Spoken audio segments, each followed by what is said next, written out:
बहुत समय पहले की बात है। सांदीपनी ऋषि के गुरुकुल में दो लड़के साथ पढ़ते थे। एक था राजकुमार श्री कृष्ण, जिनकी आंखों में समंदर की गहराई और मुस्कान में फूलों की महक थी। दूसरा था सुदामा, एक साधारण ब्राह्मण का बेटा, जिसके पास न तो राजसी वस्त्र थे, न ही कोई धन, बस एक सच्चा दिल और पढ़ाई में लगन। दोनों की दोस्ती ऐसी थी कि वे एक दूसरे के बिना अधूरे लगते।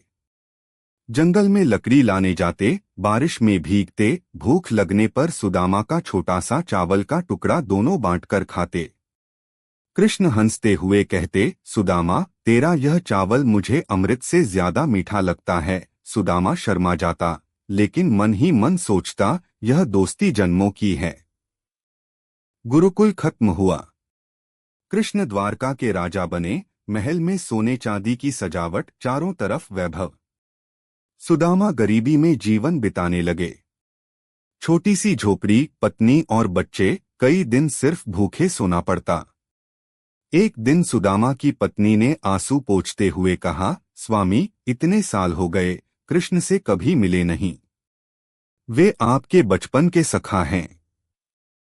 जाए न द्वारका, शायद कुछ मदद मिल जाए। सुदामा पहले तो मना करते रहे, मित्र से कुछ मांगना दोस्ती को छोटा कर देगा, लेकिन बच्चों की भूख देखकर मन पिघल गया।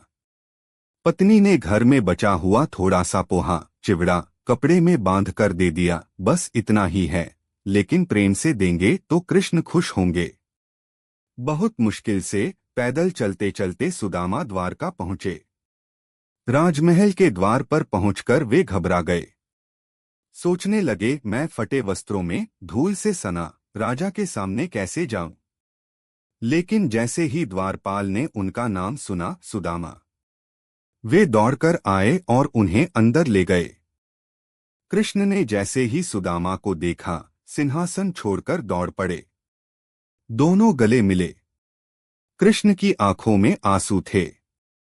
वे बोले, सुदामा, कितने साल हो गए, तू आया नहीं, मैं तरस गया था।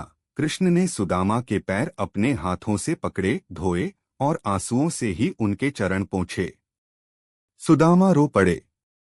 फिर कृष्ण ने पूछा, कुछ लाया है क्या मेरे लिए। सुदामा शर्माते हुए पोटली निकालने लगे, लेकिन हाथ कांप रहे थे। कृष्ण ने खुद पोटली खींच ली, खोलकर देखा, बस थोड़ा सा पोहा।